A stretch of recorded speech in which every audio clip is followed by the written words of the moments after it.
Mesdames, Mesdemoiselles, Messieurs, bonjour. Mon nom est Pierre-Philippe Hardy. La plupart des gens dans votre section ne me connaissent pas. Je suis enseignant à la haute école et je vais donc vous transmettre le cours de PEB, deuxième partie. C'est un petit peu ennuyeux, évidemment, vu le contexte actuel, de devoir vous donner ce cours de cette manière. Malheureusement, il y a des impératifs Covid qui sont incontournables. J'espère que le cours se passera le mieux possible. Pour la suite des événements, bah, vous aurez chaque fois par chapitre une vidéo reprenant la description du chapitre. Il y en a 6, donc ce sera d'abord un chapitre concernant le rappel, puis on va parler un petit peu de la vapeur d'eau et de toutes ses conséquences, de tout ce qui se passe. Puis on parlera un peu des méthodes de chauffage interne au niveau des bâtiments. Ensuite, des méthodes pour fabriquer de l'eau chaude sanitaire. On parlera un petit peu d'énergie renouvelable. Et on terminera par de la réglementation. Voilà. Euh, Si vous avez les moindres questions, puisque je passe via une chaîne YouTube, vous verrez plus bas la possibilité de rentrer, d'inscrire des questions concernant la vidéo que je vous transmets. N'hésitez pas également, vous aurez mon adresse mail disponible. Elle doit être normalement ici en dessous de l'écran également. Et lorsque, voilà, si vous avez la moindre question, n'hésitez pas. Je me ferai plaisir de vous y répondre. Si vous le désirez, on peut également faire le nécessaire pour organiser une autre occasion des conférences via le net en live, avec une séance de questions-réponses. Mais ça viendra plus tard. On va commencer par vous donner le cours. Malheureusement, de manière ex-cathédrale, j'ai horreur de ça. Je préfère toujours quand c'est dans les deux sens. Mais voilà, malheureusement, les impératifs de cette année sont un peu compliqués. Voilà. Euh, Bonne écoute. Je vous souhaite une bonne vidéo. N'hésitez pas à vous mettre en pause, aller boire un petit chop, boire un petit café. Parce que ça risque chaque fois d'être assez chaud, complexe. Et, voilà, il faut rester concentré. Je vous souhaite une bonne lecture et à très bientôt. Voilà. Voilà, donc nous allons commencer par un petit rappel de ce que vous avez vu avec mon illustre prédécessresse, Mademoiselle Piette. Donc la première chose, donc dans le chapitre rappel, c'est que on a parlé, enfin, elle vous a parlé normalement de l'empreinte écologique. Qu'est-ce que c'est? On a défini qu'il s'agissait d'un moyen de mesure, de mise en pression de l'homme sur la nature. Ça veut dire quoi? Ça veut dire qu'on doit imaginer en fait d'avoir une île déserte, comme Robinson Crusoe, vous vivez sur votre île déserte, et vous devez imaginer la taille dont cette île, enfin la taille que cette île doit avoir, pour pouvoir vivre totalement en autarcie, donc seul, en ayant besoin de personne d'autre, pour pouvoir vivre de manière saine, en se chauffant, se nourrissant, en ayant tout ce qu'il faut pour la fabrication des matériaux de construction, euh, en eau pure, pour pouvoir gérer également, avoir suffisamment de surface pour gérer les déchets, etc. etc. Bon. On considère, pour rappel, que un hectare, enfin non, ça c'est un fait, un hectare c'est environ 10 000 mètres carrés. Enfin pas environ, c'est 10 000 mètres carrés, 100 mètres par 100 mètres. Un terrain de football, c'est 0,7 hectares. Donc voilà, vous avez l'ordre de grandeur. J'aime bien les ordres de grandeur, c'est quelque chose qui vous permet de vous représenter un petit peu comment ça se passe. Alors, quelle devrait être cette taille en fonction de ce qu'on a disponible pour sur la Terre? On ne sait pas faire deux terres, on n'en a qu'une. La surface actuelle de la Terre, en possibilité de production, est de 13,6 milliards d'hectares. Donc ce qui veut dire que si on ramène aux 7 milliards 200 millions d'habitants, si on répartit le gâteau de manière équitable, on a à peu près 1,9 hectares, donc quasiment 2 hectares par personne, si c'est réparti de manière équitable. Et comme vous le savez, ça l'est. Hein. Merci Trump. notamment, mais on est également responsable du fait que c'est absolument pas réparti de manière équitable. Ça veut dire que par personne, pour pouvoir vivre en autarcie, vivre seul, on a besoin d'environ 2 terrains et demi, quasiment 3 terrains de football pour se permettre, pour vivre normalement de manière autonome.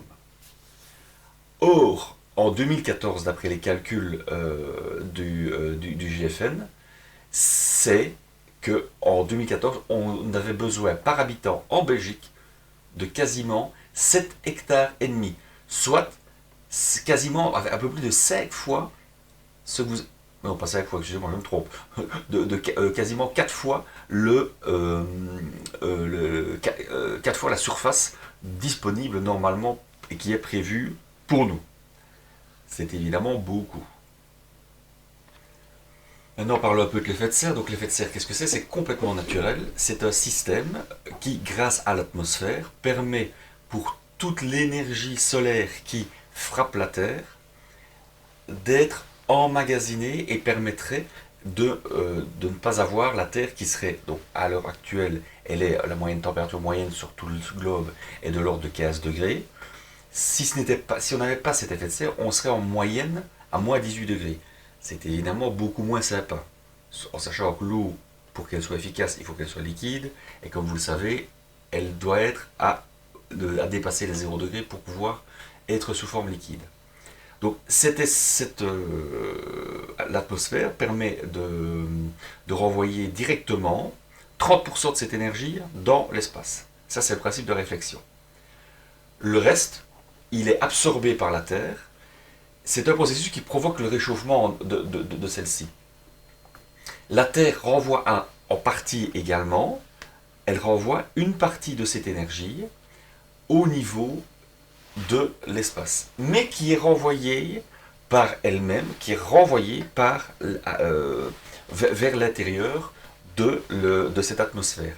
Ça, c'est le principe de la serre que vous avez peut-être chez vous. Vous savez que même s'il gèle, votre serre peut être en température positive et largement positive. Si vous allez dedans, vous sortirez effectivement les bienfaits de cette chaleur. Les responsables de cet effet de serre, c'est ce qu'on appelle les gaz à effet de serre. C'est principalement l'eau, étonnamment, hein, mais vous en avez d'autres. Vous avez le CO2, c'est le gros problème évidemment nous concernant en matière d'écologie. L'oxyde d'azote, c'est celui qui nous fait rire quand on le respire un peu trop. Le méthane, c'est celui qui est relâché par les vaches, ou par vous quand vous avez bouffé trop de fèves. Et d'autres, comme les CFC et les éléments comparables qui sont utilisés dans en matière industrielle. Il existe donc plusieurs solutions pour limiter cet effet. Ces gaz à effet de serre, qui se trouvent naturellement dans l'atmosphère, s'il n'y en avait pas qui étaient ajoutés par l'homme, le système serait stable et on aurait donc cette température moyenne de l'ordre de 15 degrés. Le problème, c'est que l'homme libère énormément de ces gaz à effet de serre, notamment CO2 et CFC, et provoque donc ce réchauffement planétaire que nous connaissons actuellement. Et d'ailleurs, depuis ces dernières années, comme vous le savez, on en parle suffisamment, ces fameuses augmentations de température sont assez visibles quand on voit le nombre de changements climatiques qui se passent en permanence. Donc dans ce tableau, on reprend les principaux gaz à effet de serre dont j'ai déjà parlé, dont la vapeur d'eau, le gaz carbonique, le méthane, le protoxyde d'azote et l'ozone. Il faut savoir que en fait, de manière naturelle, le CO2, lui, il provient de la décomposition des matières organiques, matières animales et autres, quand ceux-ci disparaissent, dont nous faisons partie bien évidemment, mais elle est en bonne partie réabsorbée par les plantes au cours du processus de photosynthèse. Le gros souci, c'est que le CO2, qui est le plus gros responsable du réchauffement lié à l'effet de serre, est, est produit par l'homme, par son utilisation dans les combustibles fossiles et par la déforestation et par tous les processus industriels utilisés dans le monde. Des gaz à effet de serre secondaires type CFC, euh, que l'on retrouve dans les climatisations, enfin qu'on retrouvait dans les climatisations, puisque les nouvelles climatisations maintenant ne peuvent plus en avoir, mais bon, ce sont excessivement néfastes également, et n'ont pas besoin d'être en aussi gros volume que le CO2 pour être aussi néfastes. Concernant le réchauffement climatique, la température moyenne des surfaces à l'heure actuelle n'a augmenté que de 0,85 degrés depuis 1880. Enfin, en fait, on considère qu'on était en période de glaciation avec une température moyenne de 4 degrés inférieure à celle-ci. À l'époque, on avait de la glace sur tout le nord de l'Europe. Donc 0,85 degrés en rapport, ça veut dire un méchant réchauffement. Donc le développement durable, qu'est-ce que c'est? Donc on nous dit, la définition exacte, c'est le développement durable est un développement qui répond aux besoins du présent sans compromettre les capacités des générations futures à répondre à leurs propres besoins. C'est bien beau. Mais en gros, il faut rencontrer en fait les besoins de chacun en matière environnementale, en matière sociale, en matière d'économie. C'est assez compliqué. Pour ça, il faut ce qu'on appelle une efficacité économique, donc permettre d'assurer une gestion saine et durable sans que l'environnement et le social que ce soit délétère pour eux. Il faut une équité sociale, c'est-à-dire on doit satisfaire aux besoins de l'homme en logement, en alimentation, santé, éducation, etc., en essayant de réduire au maximum les inégalités, puisque pour une question d'équité, pour que ce soit équitable. Et la dernière, il faut garder au maximum une qualité environnementale, c'est-à-dire préserver les ressources naturelles de manière pérenne et garder ainsi un équilibre écologique en limitant au maximum les impacts environnementaux liés à notre niveau de vie. Donc en matière de consommation énergétique en Wallonie, on voit qu'en fait on a une part du gâteau qui est quand même relativement répartie de manière équitable entre le transport, le logement et l'industrie. Dans l'industrie, on a l'agriculture qui est étonnamment sur l'agriculture en Wallonie, ce n'est qu'un pour cent des besoins énergétiques globaux. Dans ces 23%, donc cette petite part de gâteau, elle est répartie comme suit. Ben, on voit qu'en fait, on a les électros, eau chaude sanitaire, etc. Bon, si on prend le total eau chaude sanitaire plus le chauffage, on a quoi? On a dès lors quasiment 80%, donc 8 dixièmes des besoins énergétiques d'un logement. Donc si on prend les 8 dixièmes, on dépasse allègrement les 18% du gâteau global de l'énergie de la Wallonie. Donc le secteur, c'est quand même un des secteurs les plus impactants en matière de consommation. On reprend là-dedans hein, les petits 10%, enfin les 9% du secteur tertiaire, le secteur des services. Donc bien les services, c'est quoi? C'est tout ce qui concerne l'administration, les commerces, l'information, etc. Donc finalement, c'est assez peu par rapport à la tranche des logements et à la tranche de l'industrie. Donc concernant cette part du gâteau qui n'est quand même pas négligeable du chauffage des habitations, en 2008, le 1er septembre, une nouvelle réglementation en région wallonne est entrée en vigueur. Elle s'appliquait, à part quelques exceptions, à tous les bâtiments d'habitation. Et tous les bâtiments d'ailleurs, dans lesquels on doit faire intervenir des entrepreneurs ou dans lesquels on doit faire des travaux de construction, de reconstruction, d'amélioration et qui nécessitent un permis urbanistique.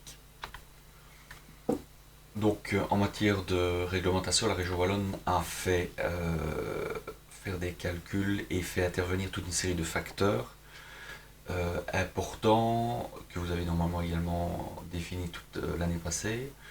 Le premier, c'est le U, donc c'est le coefficient de transmission thermique. Il est exprimé en watts par mètre carré Kelvin. Donc autrement dit, c'est ce qui permet à... C'est le facteur d'isolation, je vais dire, de votre paroi. Ensuite, le niveau K, qu'est-ce que c'est? C'est la représentation globale de niveau d'isolation de votre bâtiment. Là, par contre, il n'y a pas d'unité. Le EW, qu'est-ce que c'est? C'est la consommation d'énergie primaire, donc le fameux niveau EW. C'est calculé en fonction, donc c'est un des facteurs principaux pour l'APEB. Il est le rapport entre la consommation annuelle d'énergie primaire du bâtiment étudié par rapport à un bâtiment de référence en fonction des normes actuelles, le tout multiplié par 100. Donc cette valeur est une valeur qui est sans unité, donc comme j'ai dit.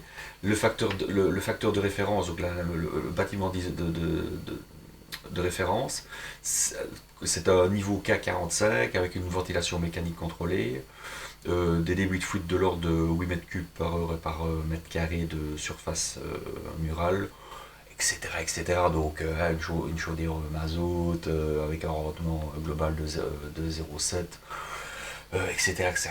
En gros, l'exigence pour un nouveau bâtiment à l'heure actuelle est de un EW qui est inférieur à 80%, enfin 80. Plus évidemment ce EW est faible, meilleur est le bâtiment. Concernant le facteur suivant, c'est le facteur ES, qui est lui la consommation spécifique en énergie primaire. C'est-à-dire qu'elle est calculée en kWh par mètre carré par an, ou en mégajoules par mètre carré par an, c'est la même chose. C'est le rapport entre la consommation annuelle d'énergie primaire à unitaire et la surface totale de plancher chauffé. Donc elle est exprimée donc, comme j'ai dit, en kWh par mètre carré par an. Pour un logement neuf à l'heure actuelle, c'est maximum 130 kWh par mètre carré par an. Le facteur suivant, c'est le facteur de ventilation. Donc, comment définit-on, quel type de ventilation vous avez mise en œuvre et quel type d'étanchéité à l'air vous avez, et quel est le facteur qui va le déterminer. Et le dernier facteur, c'est un facteur lié là plutôt à un aspect confort, qui est le facteur de surchauffe, qui est lié, lui, à l'inertie thermique du bâtiment et qui est le rapport avec les apports solaires et les apports internes par rapport à la transmission de cette énergie via la ventilation. Donc l'unité de cette partie, c'est le Kelvin heure. Donc la région Wallonne en 2010, le 1er juin, a mis en place ce qu'on appelle la certification PEB, donc l'origine de secours, qui donne l'origine de secours. Elle concerne les bâtiments résidentiels existants. Ça permet quoi? Ça permet, quand on a ce certificat, lorsque l'on met en vente ou en location un bien, ça permet au futur candidat acquéreur ou au futur locataire de savoir dans quoi il met les pieds et de savoir quel va être son coût énergétique lorsqu'il occupera le bien. Concernant le transfert de chaleur, trois phénomènes physiques interviennent dans le cadre du transfert de chaleur. Le premier, et celui qui est le plus délétère dans le cadre des bâtiments traditionnels, je vais dire, c'est celui qui s'appelle le principe de convection. La convection, c'est quoi? Il est lié au fameux facteur U dont on a parlé tout à l'heure, qui est le facteur de transmission d'échange thermique avec la surface des parois. Il parle, qu'est-ce qui concerne ce principe? C'est le fait d'avoir les molécules qui s'entrechoquent et entre elles transmettent de l'une à l'autre les, de la chaleur en se déplaçant, et donc en se frottant l'une à l'autre en matière de gaz, que liquide, hein, c'est valable pour les deux, on transmet cette chaleur d'une molécule à l'autre, simplement par déplacement et par frottement. Le deuxième facteur, c'est le facteur de conduction. Lui, il est lié principalement, donc, en matière des grandeurs physiques, c'est le fameux facteur lambda du matériau d'isolation étudié. Et lui, qu'est-ce qu'il permet? Il permet il est provoqué plutôt par une différence de température entre deux milieux différents. Donc, en l'occurrence, pour le bâtiment, intérieur, extérieur. Là, c'est le facteur de conduction qui va intervenir et qui sera donc caractérisé par le fameux lambda. Le troisième, c'est le rayonnement.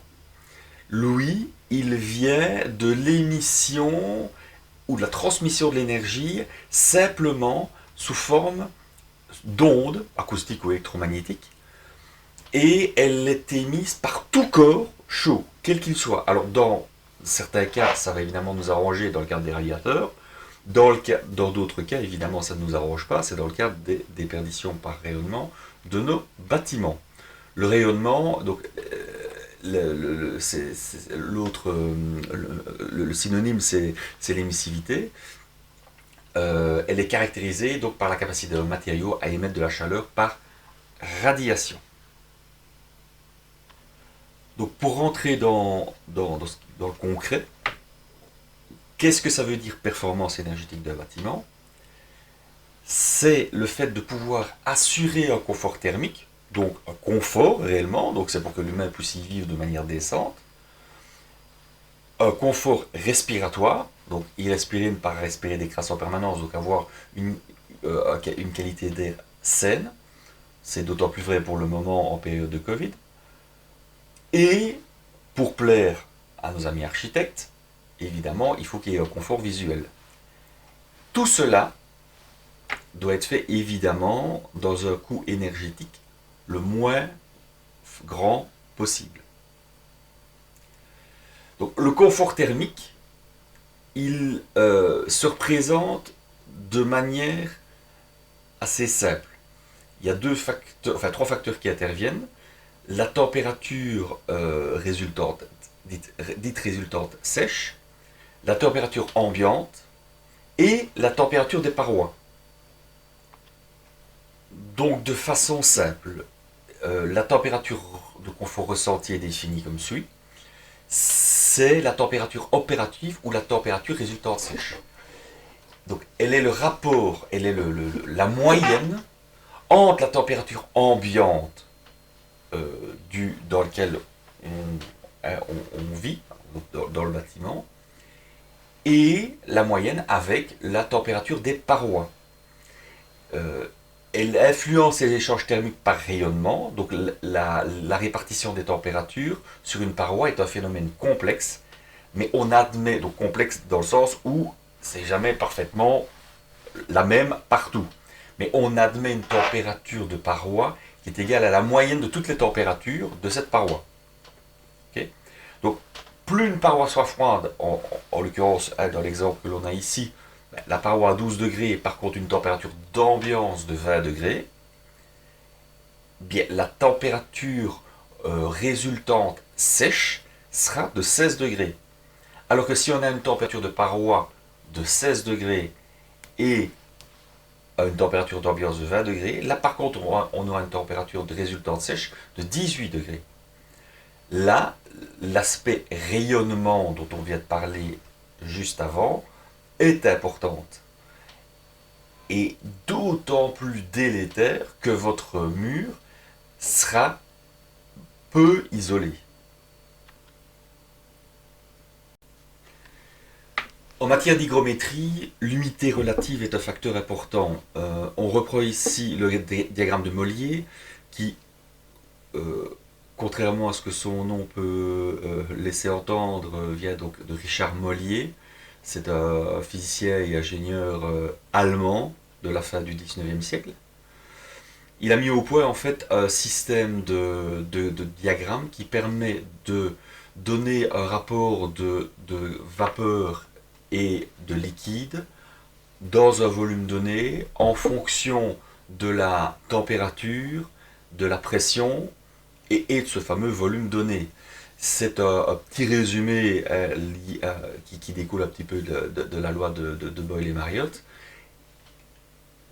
plus pratique, quoi, moins théorique que Boyle et Mariotte. Donc, qu'est-ce qu'on peut voir sur ce graphique? C'est qu'en fait, si on prend une humidité relative ici de l'ordre non, pardon, on va commencer dans l'ordre. Donc, pour rappel, il faut savoir que 1 mètre cube d'air, à peu près, au niveau de la mer, vaut 1,2 kg d'air. Donc, 1 mètre cube d'air pèse 1,2 kg. Ordre de grandeur. Si on prend une quantité d'eau contenue dans cet air, qui est en général de l'ordre de quelques grammes, l'exemple que l'on peut prendre ici et que l'on a ici sur le tableau, c'est 10 grammes d'eau par kilo. Sous-entendu à peu près par mètre cube. Mais enfin, par kilo d'air, on va avoir 10 grammes d'eau. Okay. L'humidité relative, donc on voit que c'est cette quantité d'eau à une température connue qui est contenue dans l'air, donc le fameux 10 grammes, divisé par la quantité d'eau maximale que cette eau peut contenir. Or, d'après le tableau qu'on a ici, si on prend nos 10 grammes, on voit qu'à 25 degrés, cette humidité relative sera de l'ordre de 50% pour nos 10 grammes d'eau par mètre cube, par kilo. Si on descend à 22 degrés dans l'air, qu'est-ce qui va se passer? On va monter à 70% d'humidité dans l'air, au niveau à l'humidité relative. Et si on arrive à 14 degrés, qu'est-ce qui se passe? Là, on arrive à 100% d'humidité dans l'air. Qu'est-ce que ça veut dire? Ça veut dire qu'on arrive à saturation. On arrive à un air qui ne sait plus accepter d'humidité, en sachant qu'on a toujours nos 10 grammes. Hein, c'est la même chose. C'est une question simplement de température. Eh bien, au-delà de cette valeur, si vous descendez encore cette température, qu'est-ce qui va se passer? C'est que cette eau, ce surplus d'eau, va condenser et vous allez avoir un air qui vous semblera humide. C'est pour ça que dans les pièces froides, par rapport aux pièces chaudes dans un bâtiment, vous avez peut-être une impression plus d'humidité, alors que le contenu d'eau dans ce volume sera le même. C'est important. C'est ce qui fait notamment que le matin, surtout vers cette période-ci de l'année, vous levez, vous allez dans votre petit jardin et vous constatez que les plantes sont recouvertes d'une pellicule d'eau parce que, par rapport au soir, il n'a pas plu. La quantité d'eau dans l'air est la même qu'au soir, si ce n'est qu'une chose, c'est qu'en ayant descendu la température pendant la nuit en deçà d'une certaine valeur, eh bien, l'air s'est saturé en eau et a condensé et a donc donné cette eau au niveau au niveau des plantes.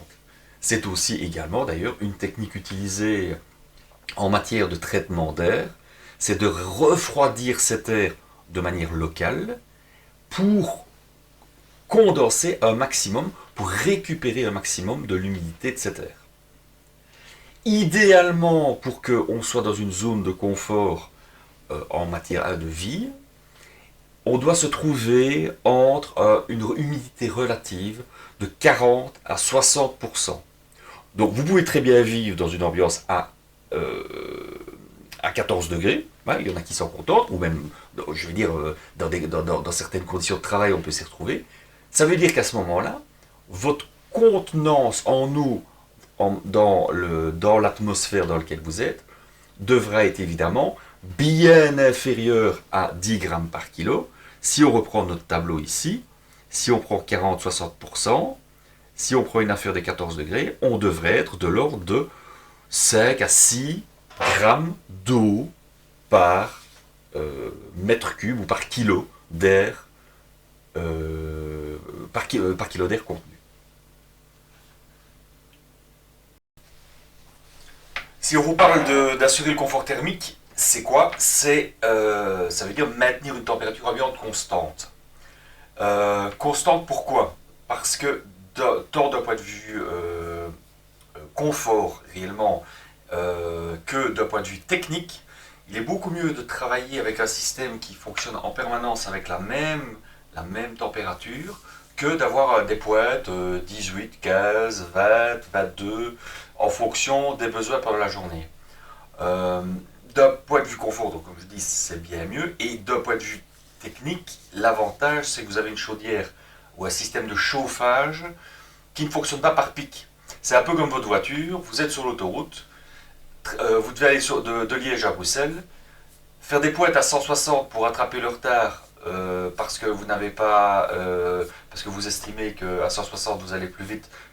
Certainement vous allez plus vite dans l'instant, mais si vous roulez de manière constante à 120 plutôt que 160, 90 pascal ralentissement, 160, 90 pascal ralentissement, il vaut mieux rouler de manière constante.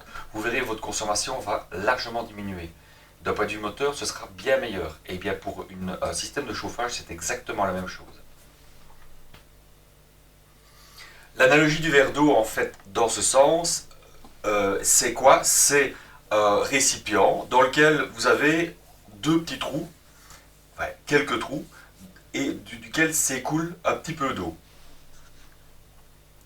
Le but du chauffage va être, l'analogie, ça va être de faire un remplissage pour garder toujours un volume constant ou un niveau constant en fonction des pertes d'eau. Donc autrement dit, les pertes seront égales aux apports. Jusque-là, pas de souci. Donc l'analogie, le verre égale le bâtiment et l'eau égale la chaleur. La température de confort à maintenir étant constante, il va de soi que c'est assez compliqué de trouver le juste débit pour les justes pertes, pour les pertes équivalentes. Sans compter que plus vous allez avoir de trous dans votre verre, plus vous allez avoir de pertes, plus vous allez devoir apporter d'énergie, donc d'eau, en l'occurrence dans l'analogie ici, pour maintenir ce niveau constant. L'analogie, c'est que moins vous allez avoir d'eau, enfin plus vite l'eau va disparaître, moins votre bâtiment en fait est performant. Donc plus vous allez perdre votre énergie inutilement en chauffant les oiseaux. Alors ce petit graphique est assez important. En matière de PEB, il est utilisé très fréquemment parce qu'il est complet. Dans le sens où vous retrouvez tous les éléments dont vous avez besoin pour faire le bilan énergétique de votre bâtiment. À savoir les besoins compensés par les pertes, donc votre équivalent de vos petites fuites d'eau, qui sont plus ou moins importantes en fonction du bâtiment dans lequel vous vivez. Sachant qu'évidemment, les pertes les plus importantes sont toujours les pertes par les parois. En second, vous avez les pertes par fuite d'air et les pertes par la ventilation, si vous en avez une. Et par contre, au niveau des apports, vous avez deux types d'apports possibles autres que le chauffage. C'est les apports internes, c'est vous qui vous chauffez, et les apports externes, qui sont les apports solaires. Donc d'abord pour les pertes par paroi. Les paramètres les plus importants, et on en a déjà parlé un peu tout à l'heure, c'est le premier, donc le lambda, qui est la conductivité thermique, donc qui est une qualité thermique du matériau. expression de l'unité en watts par mètre Kelvin. Les unités chez moi sont assez importantes. C'est important de retenir ça. Pourquoi? Parce que si vous connaissez vos unités, vous savez à quelle grandeur ça correspond, vous savez évaluer à ce moment-là ce dont on parle. R, la résistance thermique, donc elle donne la résistance du matériau au passage de la chaleur ou du froid, forcément. Qui dit calorie, dit frigorie. Celle-là, elle est exprimée en mètre carré Kelvin par watt. La valeur U, elle exprime la qualité thermique de la paroi. Donc d'un côté, on évalue la résistance, de l'autre côté, le pendant, c'est d'évaluer la qualité. On est au même niveau qu'en électricité quand on parle de l'ohm, qui est la résistance au passage du courant, et le Siemens, qui est la facilité du passage du courant, le pendant, okay, qui est 1 sur, et d'ailleurs les unités sont inversées dans le cadre du R et du U, puisque vous avez du mètre carré Kelvin par watt, et de l'autre côté vous avez du watt par mètre carré Kelvin. Donc R et U sont les mêmes, mais inversés. Et le dernier facteur important, c'est le facteur K, qui est lui, il exprime le niveau global d'isolation du bâtiment, donc c'est un facteur de qualité. Lui, par contre, n'a pas d'unité. On parle de volume protégé, qu'est-ce que c'est? C'est le volume dans lequel vous allez vous retrouver et que vous allez étudier, dans lequel vous vivez. Le volume extérieur, ça c'est en rapport à l'environnement extérieur, donc hein, on parle de dehors à ce moment-là, des espaces non chauffés, le sol, et un autre volume chauffé, donc les voisins. Et ça permet, ce volume protégé nous permet d'évaluer la température de confort. Il comprend au minimum tous les espaces chauffés directement et indirectement. Donc, c'est vraiment la partie étudiée interne. L'enveloppe, elle, par contre, c'est la partie de séparation entre les deux milieux, entre le volume protégé et l'extérieur. Donc cette enveloppe, elle est séparée par ce qu'on appelle donc la surface de déperdition, dite AT, qui correspond à quoi? À tout ce qu'on va étudier et à travers lequel passera la chaleur qu'on va essayer de garder à l'intérieur du bâtiment. Vous retrouvez ici d'ailleurs le tableau concernant l'enveloppe pour les Umax, pour lesquels la région wallonne exige des maximums. Donc c'est vraiment les valeurs limites que vous pouvez avoir sur les nouvelles constructions. Les exigences actuelles sont liées à un cas 35 pour les constructions neuves et un cas 55 pour les constructions neuves à orientation industrielle. Donc 35 pour le résidentiel, 55 pour l'industriel. Et pour les changements d'affectation, on autorise un maximum de K65. Alors, nous allons maintenant parler des isolants que vous pouvez rencontrer dans le cadre des constructions. Ces isolants, en fait, vont être de 6 types différents. Il y en a que 5 représentés, mais il y a un petit 6e dont on parlera en dernier, que vous avez vu. Donc, le premier et le plus utilisé dans la construction actuellement, c'est quoi? C'est le polyuréthane, enfin, les isolants synthétiques en général. En tout cas, un des plus utilisés, c'est le pur, le polyuréthane, sous forme de panneau ou sous forme de projection. Le pire, le polyisocyanurate. Un peu moins utilisé, plus de la ventilation. Le polystyrène extrudé, c'est vraiment la référence. L'expansé en vrac ou à panneau, la mousse phénolique et la mousse résolique.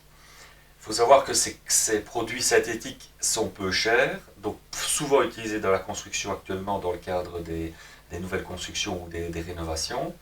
Le problème, c'est qu'ils utilisent pour la fabrication énormément de chimie du chlore et du pétrole et qui sont peu ou très peu recyclables. En matière d'isolants, le deuxième grande famille d'isolants, c'est les isolants minéraux, tels que la laine de verre, la laine de verre, la laine de roche, le verre cellulaire, un peu moins utilisé mais assez efficace. Il existe en vrac ou en panneau. L'argile ou la perlite expansée et la vermiculite expansée. Excellent élément ignifuge, qu'on utilise d'ailleurs pour isoler les cheminées dans le cadre des tubages de cheminée. L'élimination se fait soit par des mises en décharge, soit par recyclage complet. Notamment dans le cadre de la laine de roche, elle peut être recyclée complètement. L'isolant suivant, donc la grande famille suivante, c'est les isolants végétaux. Vous avez le liège, qui est le liège, donc cet arbre, pas forcément la ville, mais l'arbre, qui est livré soit en vrac expansé ou en panneau, la fibre de bois ou de chanvre, en vrac semi-rigide ou rigide, la laine de lait, la fibre de coco, la paille, l'ouate de cellulose, ça c'est ma préférée, elle est vraiment très agréable à travailler et elle est efficace, en étant en plus très bon marché, et elle existe en vrac ou en semi-rigide. Alors en matière d'isolants animaux, il y a pas mal de types, mais enfin bon, les deux plus utilisés, c'est la laine de mouton et les plumes. C'est excessivement écologique, excessivement cher, mais ça donne de bons résultats. Alors en dernier, dans ce qui est représenté ici, c'est les isolants spéciaux dits de faible épaisseur. Le plus réfléchi, le plus connu, c'est les produits minces réfléchissants, les produits dits à utilisation en matière d'isolation de fusée. Là, cet isolant-là est quand même soumis à une mise en œuvre très spécifique. Et c'est assez controversé parce qu'on a toujours dit que c'était un isolant excellent. Malheureusement, il fait preuve d'un certain, finalement de certains manquements. Et là, ça vient du fait principalement que il est très efficace dans le vide. Or, le vide intersidéral, c'est pas le cas avec l'atmosphère dans laquelle nous vivons. Les aérogels, ce sont des isolants spéciaux très bons, mais encore assez onéreux actuellement. Et les derniers sont les produits isolants sous vide.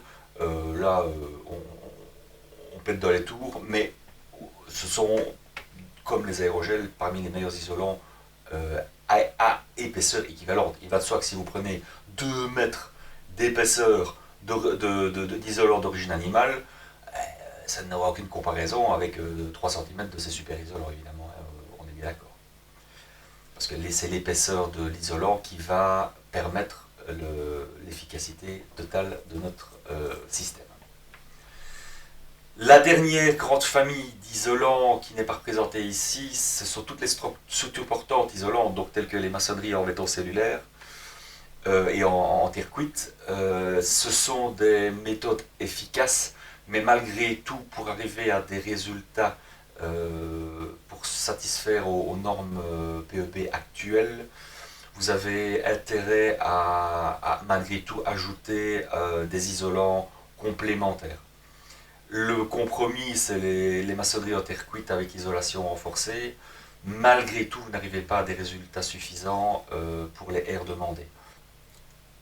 La dernière partie concerne les blocs de coffrage isolants et les systèmes de construction en bois qui donnent une bonne efficacité et qui sont plutôt favorisés dans le cadre des autoconstructions.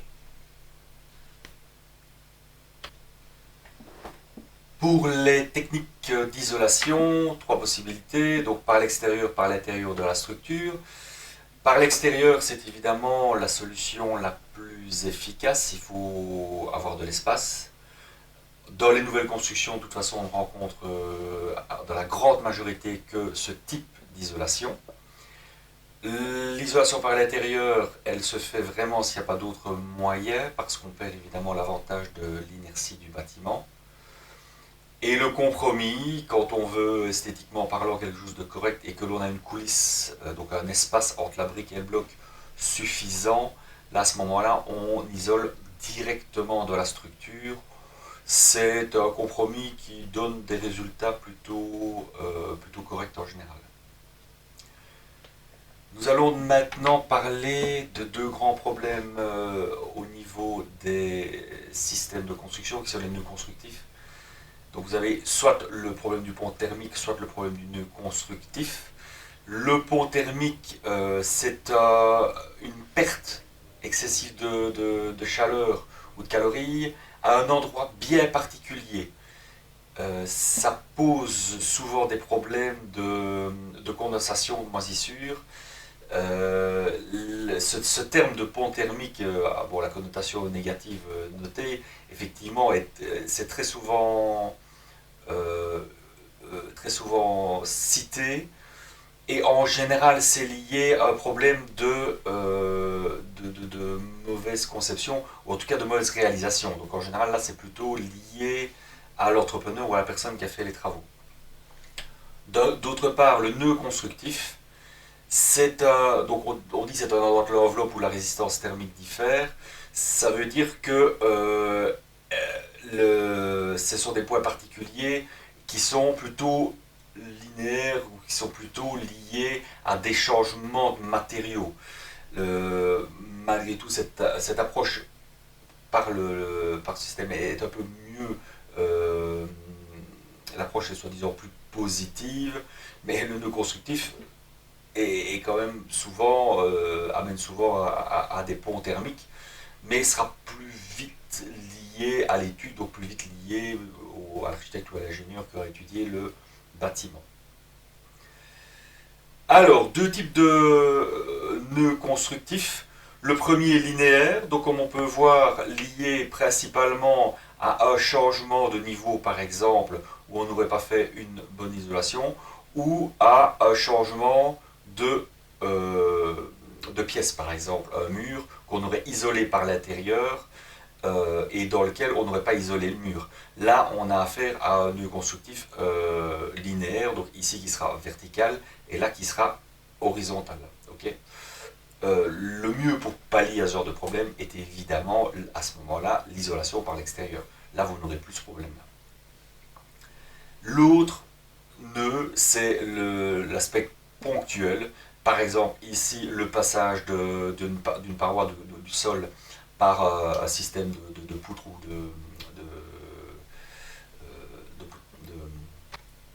de colonnes, ou alors à l'intérieur lié à des systèmes de poutres. Là, je le dis. Alors ici, les trois méthodes lors de l'évaluation de la PEB pour les problèmes de nœuds constructifs. La première, c'est une méthode détaillée dans laquelle on fait intervenir tous les paramètres. Là, évidemment, c'est plus de travail et tous les nœuds doivent être étudiés ou caractérisés par leur coefficient de transmission thermique. La deuxième, c'est de faire un mixte et de se dire, ben voilà, par nœud constructif, on ajoute 3 points. Et la troisième, là, on ne se casse pas la tête, on fait supplément forfaitaire, on ajoute 10 points de cas. L'avantage, c'est que c'est facile et qu'aucun nœud n'est à analyser. C'est évidemment la méthode la moins précise. Alors ici, pour les nœuds conformes pour la PEB, c'est soit les 3 règles de base en matière d'isolant pour les épaisseurs minimales ou l'interposition d'éléments complémentaires, soit on travaille avec des valeurs de référence par défaut. Dans le cadre de la compacité, là par contre, on fait intervenir un facteur de volumique, dans le sens où on étudie la forme de la maison. La solution 4 façades, qui est l'intermédiaire, et qui est souvent rencontrée dans le cadre des terrains de nos jours qui sont de plus en plus difficiles à trouver, elle fait intervenir quoi? Donc l'aspect volumique, donc le volume à chauffer, divisé par toutes les surfaces de l'enveloppe, toute la surface de l'enveloppe. Et ça, c'est valable pour les trois, évidemment. Là, actuellement, l'administration essaie de pousser de plus en plus sur les nouveaux lotissements à des lotissements minimum 3 façades, donc où il y aurait au moins une miternité, ce qui permettrait à ce moment-là d'avoir un volume chauffé chauffé par le voisin, une partie de la surface de l'enveloppe qui sera chauffée par le voisin. Euh, dans le package, vous n'avez que ces trois solutions-là. Pour l'enveloppe en elle-même, donc la partie suivante, c'est la perte par fuite d'air. Donc pour ça, on impose dans les nouvelles constructions une étanchéité de l'air de la construction, et cette étanchéité, elle est caractérisée par la capacité à retenir l'air stagnant dans une maison, et d'éviter d'avoir, comme dans pas mal de vieilles fermes ou de vieilles maisons, du vent à travers les interrupteurs ou à travers les prises. Donc cette étanchéité est caractérisée par deux qualités: soit empêcher l'air d'aller de l'intérieur vers l'extérieur, donc c'est l'exfiltration, soit de l'extérieur vers l'intérieur, donc c'est le problème d'infiltration. Pour la mesure d'étanchéité à l'air, contrairement à l'isolation thermique, elle ne peut pas être calculée au stade de la conception, puisqu'elle dépend du travail correct ou incorrect de l'entrepreneur. Par contre, elle peut être facilement mesurée au moyen d'un essai de pressurisation qu'on appelle test d'infiltrométrie. L'essai consiste à mettre le bâtiment en surpression puis en dépression. Les autres portes et fenêtres, évidemment, doivent être fermées pendant l'essai. Ce test est fait par rapport à l'environnement extérieur, au moyen d'un ventilateur, qui est placé dans une ouverture extérieure, telle qu'une porte ou une fenêtre, donc. On mesure au droit du ventilateur, grâce à une sonde de pitot, les débits d'air nécessaires pour maintenir les différents niveaux de pression au sein du bâtiment. Les débits mesurés au ventilateur correspondent ainsi aux débits qui pénètrent par les interstices de l'enveloppe, donc ce sont littéralement les pertes par étanchéité, les pertes liées à la mauvaise étanchéité de l'air. Pour la perméabilité à l'air, il y a une différence ici sur la dia entre le petit V50 et le grand V50. Donc le grand V50 qui est en majuscule, c'est pas une nouvelle boisson énergisante ou un spray anti-rouille, c'est le débit de fuite ou le volume d'air qui s'échappe par les défauts d'étanchéité du bâtiment par heure. Et ce, pour une pression de 50 pascal, qui est la différence de pression entre l'intérieur et l'extérieur. Et ça, sur le volume testé. Ça s'exprime en mètres cubes par heure. Par contre, le petit V50, donc minuscule, c'est le rapport entre le débit de fuite, qui s'échappe par les défauts d'étanchéité, et par heure, et de l'enveloppe. Donc, débit de fuite sur surface de l'enveloppe. Toujours avec une différence de pression de 50 pascal entre l'intérieur et l'extérieur, en négatif ou en positif. Cette expression V minuscule 50, donc la perméabilité, ça s'exprime en mètres cubes par heure par mètre carré. Alors évidemment, ça peut vous paraître bizarre, mais des mètres cubes divisé par des mètres carrés, ça doit faire des mètres par heure. On les laisse bien séparés parce qu'évidemment, on compare des pommes et des poires. Les mètres cubes par heure, ça concerne le volume de l'enveloppe, le volume d'habitation, alors que les mètres carrés concernent l'enveloppe en elle-même. Donc ce sont deux grandeurs différentes. Il y a une chose à bien retenir, c'est que pour la surface de l'enveloppe totale, on tient compte de tous les échanges avec l'extérieur, même avec les espaces adjacents non chauffés, pas vis-à-vis des bâtiments voisins. Donc les mitoyennetés voisines, on n'en tient pas compte dans le calcul de l'enveloppe. Pour les pertes par la ventilation, elles s'expriment grâce à cette trinité de la ventilation, à savoir isolation, ventilation régulée et étanchéité à l'air. le résultat, le lien qui existe entre l'isolation et la bonne étanchéité, c'est évidemment qu'on essaie de minimiser les pertes par les parois et par fuite d'air. Le lien entre la ventilation régulée et la bonne étanchéité à l'air, c'est le fait qu'on essaie de contrôler le renouvellement d'air. Et le lien entre l'isolation renforcée et la ventilation régulée, c'est qu'on essaye de garder les parois chaudes. Alors, pourquoi cette trinité, pourquoi ces trois liens?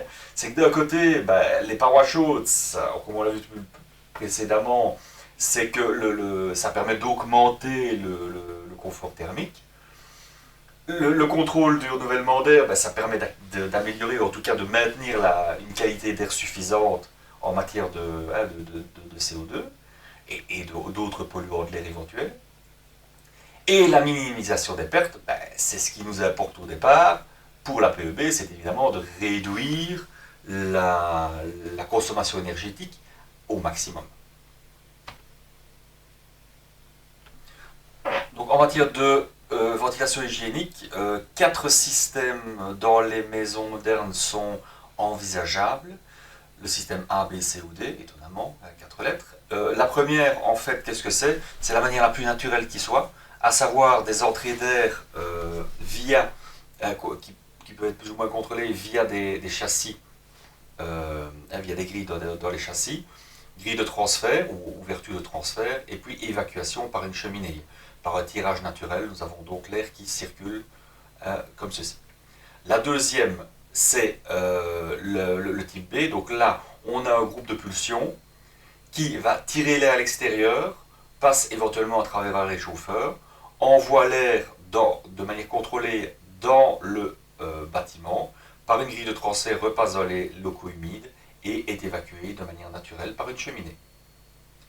Ensuite, le système C qui, lui, c'est l'inverse, c'est un groupe d'extraction qui extrait l'air dans le bâtiment, qui met le bâtiment en dépression et qui, donc via des grilles extérieures dans les châssis, on fait rentrer l'air, on passe par tous les locaux secs, puis par un système de transfert, on passe dans le groupe d'extraction et vers l'extérieur. Et alors le système optimum, qui est évidemment comme toujours, qui dit optimum dit également le plus cher, mais qui permet d'avoir les moins de déperditions et qui amènera normalement le meilleur confort, c'est le système D, qui lui a un système de double ventilation, extraction et pulsion. Donc on prend l'air à l'extérieur, on le fait passer dans la pièce et on le renvoie à l'extérieur, en passant par un échangeur de chaleur qui va récupérer les calories accumulées au sein du bâtiment et qui va les rendre donc il va les récupérer dans l'extraction et qui va les rendre à l'air qui rentre. Ça permet d'avoir un système qui, d'un point de vue énergétique, est le moins délétère pour la PEB. Alors, dans la dernière partie, on parle des apports solaires par vitrage et par rapport interne. Donc, via le vitrage, qu'est-ce qu'on a? On voit les mises en œuvre sont assez simples. Elles se font de toute façon toujours par le midi, par le sud. Les anciens avaient tout compris, puisque au septentrion, enfin au nord, on ne mettait jamais de fenêtre, puisqu'il n'y avait pas de lumière qui rentrait, et ça faisait une entrée de froid inutile. Par contre, plein sud, on essaie de favoriser des vitrages avec une protection solaire qui, en hiver, quand le soleil est plus bas, va réchauffer la maison. Par contre, quand il est plus haut, en été, ne rentrera pas, les rayons lumineux directs seront moins rentrants. Donc, on aura une entrée de chaleur moindre en été qu'en hiver. Donc, les apports internes, ils sont liés aux sources de chaleur qui se trouvent à l'intérieur du bâtiment. dans le cadre des ordinateurs, et tout ce qui est ustensiles de cuisine, donc le frigo, le four, pour le particulier, et alors tout le matériel informatique et technique dans le cadre des industries. Il va de soi qu'en été, c'est délétère, puisqu'on amène des calories de manière inutile, et ça amène à la limite un inconfort. Par contre, en hiver, ça peut être un plus, puisque ce sont des systèmes de chauffage euh, euh, entre guillemets gratuits, en tout cas qui sont liés à un effet collatéral, quoi, du fait que les machines ne sont jamais parfaites. Euh, pour la dernière partie, donc pour cette partie-là, c'était l'inertie thermique, qui est la capacité d'un matériau à emmagasiner au maximum l'énergie sous forme de chaleur ou de fraîcheur. Parce qu'évidemment, ce qui est valable dans un sens est valable dans l'autre. En hiver, ben, votre bâtiment, si vous avez fait une isolation par l'extérieur, comme on a vu tout à l'heure, ben, votre bâtiment va être à température de 20 degrés en moyenne, espérons-le, si le système est bien équilibré. Ces 20 degrés, évidemment, seront maintenus grâce au fait qu'un béton ou un matériau lourd a une grande inertie thermique, donc une capacité d'accumuler cette chaleur.